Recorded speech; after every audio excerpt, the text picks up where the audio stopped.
All right, so taking a look at a game from PrepTest 31. It's game number 2 from PrepTest 31. And this is the most famous logic game of all time. This is the infamous Legally Blonde logic game. In the movie Legally Blonde, Elle Woods is actually working on this game as she preps for her LSAT. So not only is it famous because it's in the movie Legally Blonde, it's famous because it is widely reputed to be the hardest logic game of all time. And take a look at these rules here. These rules are absolutely insane comparatively to anything else you'll see on the LSAT. So let's break it down. We've got a music store. It carries 10 types of CDs. We have jazz, opera, pop, rap, soul. I think this is the first time the word rap ever appears on the LSAT. They appear in new and used versions. That's how we get the 10 types of CD. They give us one concrete rule up front, that used pop is on sale and new opera is not. I choose to say UP for used pop because they keep calling it used pop. You could certainly do P subscript U or O subscript M for opera new, pop used. But because they keep calling it used pop, because they keep calling it new opera, may as well write it out the way the game is presenting it to you. Otherwise, in your mind, you're always going to be turning it around. Then we get this insane set of rules. And when I say insane, you very, very rarely on games like this, games that incorporate a lot of formal logic, have formal logic statements that have combined sufficient conditions and combined necessary conditions. This say most of the games you have like, if I have A, then I have B. This is if I have A and B, then I have C and D. It's certainly much more complicated. This is how I choose to write it out. This is how the formal logic really looks, and I know it's a lot, but at the same time, it takes maybe a minute to write all of this down if you are comfortable with formal logic. If you're not comfortable with formal logic, this is going to look completely alien to you. But take a look at what we got here. Second rule says if both types of pop, if I have used pop and new pop, then I all soul, so I will have used soul and new soul. The contrapositive of that, and if you're unfamiliar with contrapositives, you're going to have to take a look at some formal logic. The contrapositive is if there is no used soul or there is no new soul, then there is no used pop or there is no new pop. When we form contrapositives, ands become ors and positive statements become negative statements.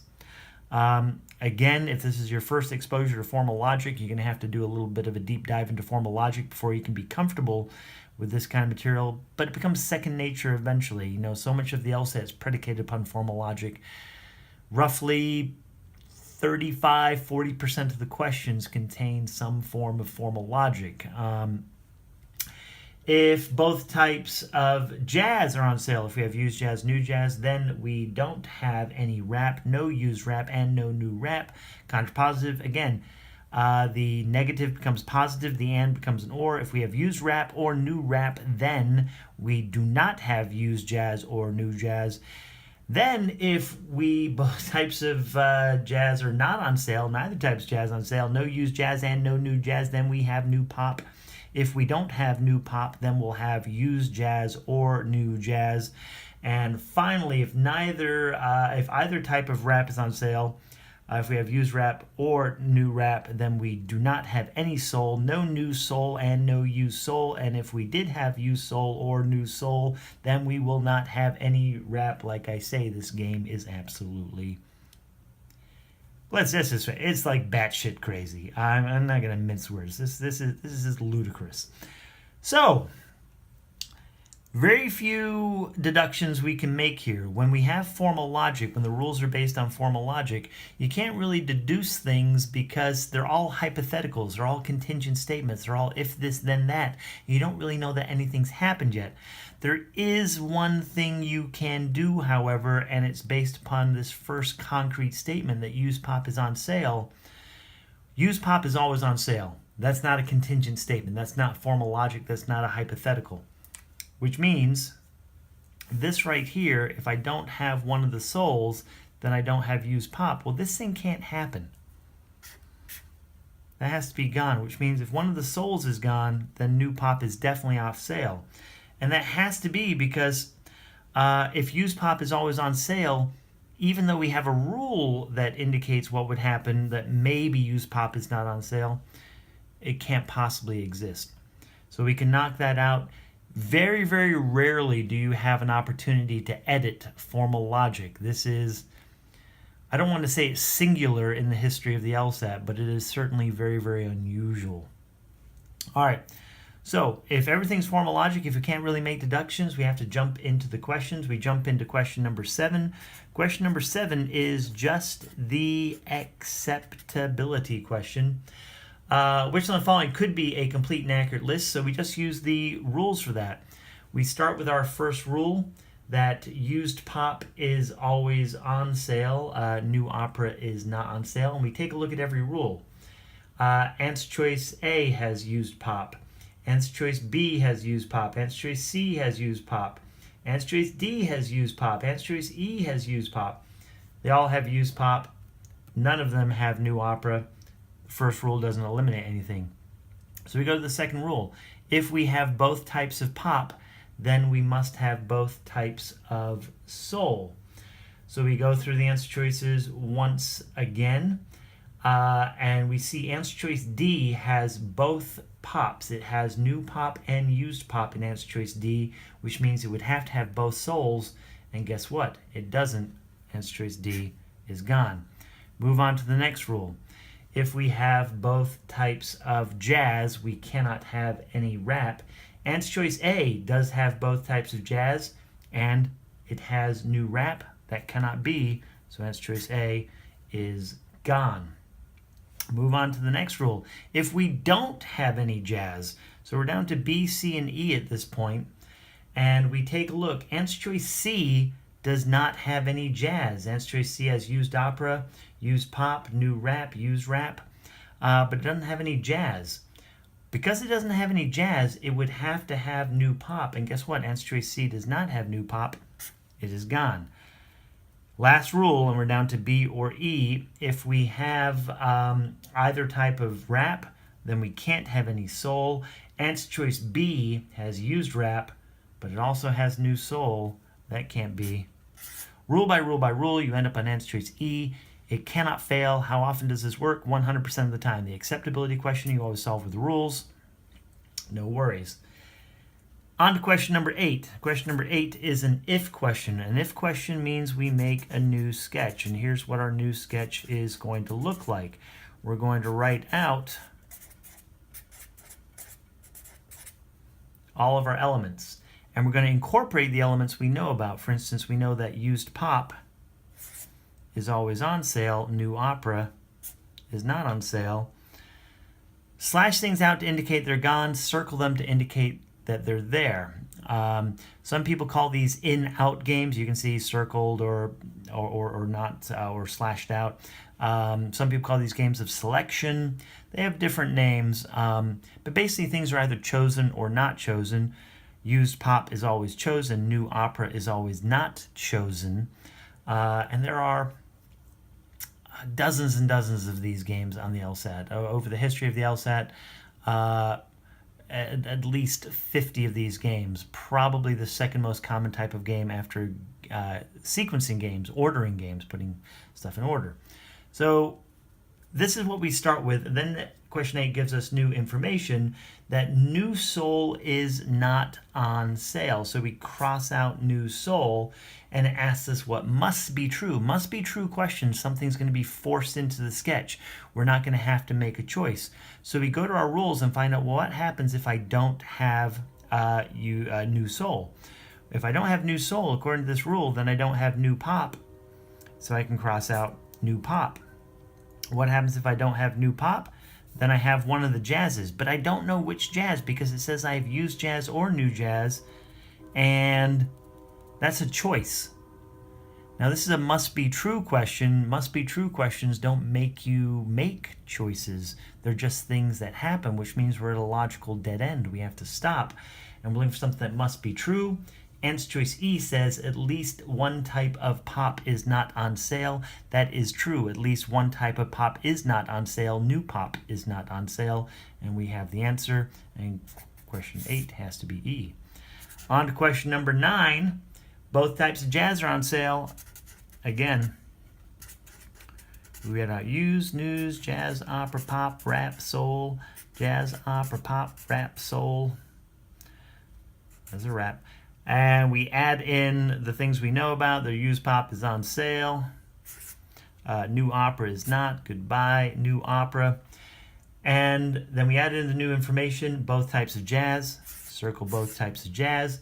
And we're looking for the minimum number of types of new CDs that could be included. So we're looking to get the minimum of new. All right. Well, what happens when we have both types of jazz? When we have both types of jazz, we do not have any rap.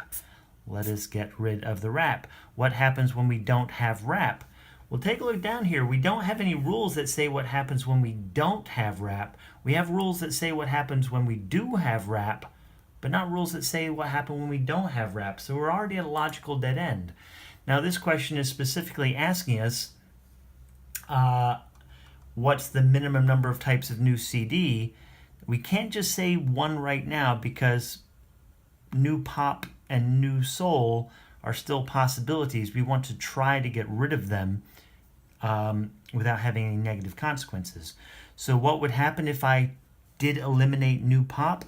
Well, if there was no new pop, there's used jazz or new jazz, and guess what? Both jazzes are already there, so there's no negative repercussions. I can get rid of new pop, and it's all good. What happens if I got rid of soul? Well, if I got rid of new soul, there would be no new pop. There's already no new pop. I can get rid of that. No negative repercussions. What's the minimum number of new CDs that could be included in the sale? Turns out that it's 1. On to question number 10. Now, this one doesn't give us new information like questions 8 and 9. Questions 8 and 9 both started with an if, but question number 10 just says what can't be true. So for questions like this, we might genuinely have to test the answer choices. But you should still be smart about which answer choices you test. If we take a look at this, answer choice A says that neither type of opera and neither type of rap is on sale. We have literally 0 rules in here about opera. We have the one rule up front about new opera is not on sale, but all this formal logic, there's no rules about opera, which means, is it possible for opera to affect rap? It's absolutely not possible. And if question 10 says one of these answers can't be true, it means the other 4 answers could be true. So as far as we know, can opera and rap hang out together? Absolutely. Opera can't affect rap. A is not a worthy answer choice to test. But B is about the interaction of jazz and opera. Well, if B is about jazz and opera, again, no rules about opera. Can opera affect jazz? No. We go on to C. Neither type of opera, neither type of soul. Well, can opera affect soul? No, opera cannot affect soul. So C is not worthy of testing. But then we get down to D, and D is about jazz and soul. And yeah, we're going to have to test D. Because we do have rules about jazz. We do have rules about soul. We're going to have to test it. So, new, used, jazz, opera, pop, rap, soul, jazz, opera, pop, rap, soul.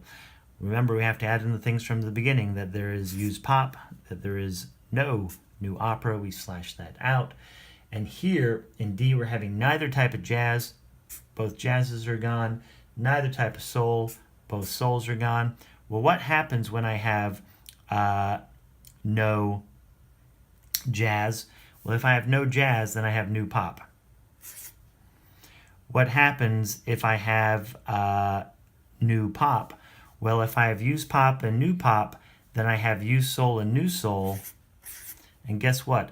I've both circled and crossed out soul. I cannot possibly both circle and cross out something, which means the answer has to be D. Good. On to 11. If neither type of jazz is on sale, then each following must be true except. Well, I'm going to take kind of a shortcut on this one. If this one's asking what must be true except, well, what's the except to a must be true? Something that just could be. And answer choice A is about used opera. Is used opera a good could be? You literally have no rules about used opera. If you have no rules about used opera, meh, absolutely. Used opera is on sale, or maybe used opera is not on sale. Who cares about used opera? But you know it's a great could be, and the answer is A, and you're done. On to question 12. And here we've got another if, so we have to make a sketch. New, used, jazz, opera, pop, rap, soul, jazz, opera, pop, rap, soul. We add in the used pop, we slash out the new opera. And it says new soul is the only type of new CD that is on sale. So we add a new soul, which means all the other new types of CD, they're off sale. If that's the only type that's on sale, all these other four are absolutely gone, and we're looking for something that cannot be true. All right, well, let's start with the first thing. What happens if I have new soul? If I have new soul, according to this rule, there's no rap, which means I can slash out new rap's already gone, but I can also slash out used rap. What happens if I don't have new jazz? Well, I have rules that say what happens when I don't have both used jazz and new jazz, but I don't know about that used jazz yet, so I can't deal with this one because this is not an or, this is an and. Well, what happens if there's no new opera? Nothing. There's no rules about opera. What happens if there's no new pop? If there's no new pop, then there's used jazz or new jazz. So that's a choice, but I'm forced into this choice because new jazz is already gone because the question asks about new soul being the only new type of CD on sale, which means our new jazz was off sale, and if new pop is gone, one of the jazzes has to be on sale, which means I'm forced to put used jazz on sale. And answer choice A says used jazz is not on sale. No, used jazz is most definitely on sale. Answer has to be A. Finally, question 13. New, used, jazz, opera, pop, rap, soul, jazz, opera, pop, rap, soul. And we have used pop on sale, new opera is off sale. It says if exactly 4 of the 5 types of used CDs are the only CDs on sale. So 4 of the used CDs are the only CDs on sale. Well, if they're the only CDs on sale, that means all the new CDs are off sale, and you can slash out all the new ones. So that should at least trigger something. Well, what happens if there's no new jazz? You don't have any rules that just says what happens when you have no new jazz by itself. What about no new pop? Well, if there's no new pop, then there's used jazz or new jazz, which means since new jazz is already off sale, I have to put a used jazz on sale. What happens if there's no new rap? We don't have any rules about not having new rap. We have rules about having new rap, but not about not having new rap. What happens if there's no new soul? If there's no new soul, then there's no new pop, but there's already no new pop. So I've got 2 of my used CDs on sale, but it says 4 of the 5 types are the only CDs on sale. Well, I've got opera, rap, and soul. Which one of these 2, which 2 of the 3 am I going to choose? Well, 2 of these can't be together. Rap and soul, if I have used rap, I won't have soul. But if I have used soul, I won't have rap, which means these are mutually exclusive, which means in order to reach 4, I definitely have to put used opera on sale, and then this final one would be a choice. And this is just a could be true, which means used rap or used soul are my could be trues, and we're looking for something that could be true. Answer choice C says used rap is not on sale. Maybe used rap is not on sale because new soul is the one that's on sale. Now, I know that was pretty quick. On test day, you want to be mechanical. On test day, you just want to plow through on something like this. What is the likelihood of you seeing a game of this complexity? I would say relatively small. But that being said, as we addressed earlier, there's a really, really good chance of you seeing a in-out game, a game of selection, as it were. And even though they may not have rules as complicated, the process is going to be exactly the same. Certainly the details change, but the methodology always remains consistent. You want to go into the test mechanical, you want to go into the test well prepared. You want to be a purely reactionary machine on these kind of games. You can get through this game in less than 10 minutes, as long as you're just responding to the stimuli and not thinking about it whatsoever. This took a little bit longer to watch the video because I was explaining it as I did it, but still, I didn't have a conscious thought in my head. You didn't see me solve anything in my head. You saw me write everything down, and even though, yeah, I've got a big sketch pad here, certainly something that you could fit in the bottom 2/3 of the page on test day. You won't see something this bad, I promise you, but if you can do this, you'll be well prepared for anything. Hope that helped. Thanks a lot for watching.